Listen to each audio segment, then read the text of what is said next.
नगर पालिका की सुपरमार्केट की बदहाल व्यवस्था को लेकर व्यापारियों ने सौंपा ज्ञापन।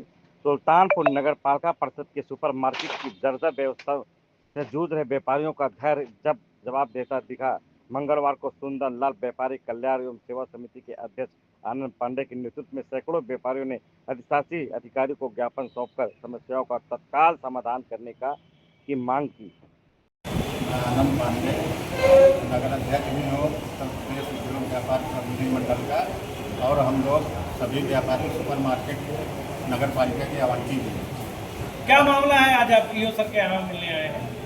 ये सुपर मार्केट 40 वर्ष पुरानी मार्केट है। उसका नाम सुपर मार्केट रखा गया था कि अपने जनपद की एक अच्छी मार्केट है, लेकिन इस समय वो फ्लॉप मार्केट हो गई है। अव्यवस्था की वजह से वो बिल्डिंगें जर्जर हो गई हैं, ना वहाँ सफाई की व्यवस्था ढंग से हो रही है, नालियाँ जो है चौक हो चुकी है, लाइट जो है मार्केट में अंधेरा रहता है, जिसका फायदा उठाकर चोर और वो सेंधमार कभी भी सेंधमारी कर सकते हैं। और सबसे बड़ी समस्या हम लोगों की है, सुबह हम आके शटर उठाने का प्रयास करते हैं तो हम लोगों की दुकान के सामने 4 चक्का 2 चक्का वाहन पहले से ही खड़े रहते हैं। तो बहुत उनका इंतज़ार करिए, जब आते हैं तो उनसे कहिए भैया दुकान थी आपने काहे खड़ा कर दिया, तो उल्टा सीधा बोलते हैं, झगड़ा करने को माता हो जाते हैं कि आपके बाप की मार्केट है, ये है, उल्टा सीधा कमेंट करते हैं। तो इस समस्या से हम लोग बहुत ज़्यादा पीड़ित हैं। वही आज हम लोग करीब 50 की संख्या में व्यापारी आए थे ईओ साहब से। मैं विनोद कुमार जायसवाल हूँ। सुपर मार्केट में अपनी एक दुकान है, उसका नाम आवंटी सुपर मार्केट का। और उसका यहाँ पे अव्यवस्थाएँ बहुत ज़्यादा थी। माननीय अध्यक्ष जी के साथ में हमको जो है ज्ञापन लेकर के आए थे। यहाँ पे आए दिन जो है हम लोगों से गाड़ियों वालों से बातचीत वगैरह करती है। अवैध पार्किंग का पूरा अड्डा बना हुआ है। शाम होते हुए जैसे ही शाम होती है तब शराबियों का अड्डा बन जाता है।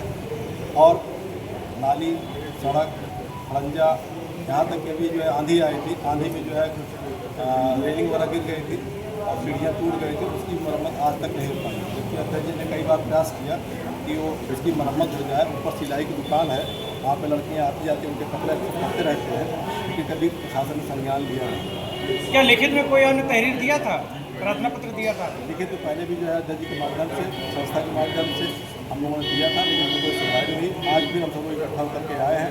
माननीय ईओ के माध्यम से ईओ साहब को जो है ज्ञापन दिया गया है। उन्होंने आश्वासन दिया है कि इसमें जो है कोई कार्रवाई की जाए। अगर कार्रवाई नहीं होती तो क्या करेंगे? कार्रवाई नहीं होगी तो हम लोग देखिए मीटिंग में माननीय डीएम साहब पार्टी समिति ने आपको ज्ञापन दिया है। उनकी समस्याएं हैं कि उनके सामने गाड़ियां लोग लाके पार्किंग करते हैं, खड़ी कर देते हैं अवैध तरीके से। लोग अवैध तरीके से उनके सामने ठेला गुमटी लगा करके गंदगी फैला रहे हैं। और कुछ रेलिंग टूटी हुई है, बता रहे हैं बरसात में, पेड़ कट गए हैं, उनके अवशेष नहीं उठाए गए हैं। इस पर आपका क्या कहना है? अभी कुछ लोग आए थे, ज्ञापन दिया है। वहाँ कुछ सामान्य समस्याएं हैं, क्योंकि कुछ लोग वहाँ आकर के अपने वाहन खड़े करके चले जाते हैं, जिससे कारण दुकानदारों को अपनी दुकानें संचालित करने में समस्या होती है। तो इसकी कोई अब योजना है कि स्थायी व्यवस्था की जाएगी कि वहाँ पर कोई ऐसा पार्किंग स्थल निर्धारित कर दिया जाए, ताकि वहाँ पर उसको नियंत्रित करने वाले मौके पर रहें, उनको उचित स्थान खड़े कराएँ ताकि अव्यवस्था न हो। बाकी रेलिंग तो जानकारी हुई है, मरम्मत करा दिया जाएगा। सर, एक पेड़ भी काट दिया गया, बहुत बड़ा पेड़ था, छायादार था, और काट भी दिया गया। उसके जो अवशेष पड़े हैं, तो डाली और उसकी टहनियाँ पड़ी हुई हैं, अभी भी उठाई नहीं गई हैं। दरअसल दुकानदारों की तरफ से कुछ मांग थी कि वहाँ पर छतों पर पेड़ लटक रहा है, जिसके कारण हवा चलने पर छज्जे जो में टकरा कर क्षति होने की संभावना है। उसके लिए छटाई की गई थी, लेकिन मजदूरों ने शायद कुछ ज़्यादा छाट दिया है। बाकी उसका जो अवशेष पड़ा है उसको हटा दिया है। इससे लोगों का कहना है कि जो वहाँ की नालियाँ हैं इतनी गंदी रहती हैं, कई दिन ज़्यादा सफाई नहीं होती, इसमें लाती रहती है। उस पर क्या? नालियाँ डेली नहीं साफ़ होती हैं, झाड़ू भी डेली लग सकती है, लेकिन नालियाँ कहीं पर डेली नहीं साफ़ होती हैं। अब जो दिखवा लेते हैं, अगर ऐसा है तो सफाई करा दिया जाएगा।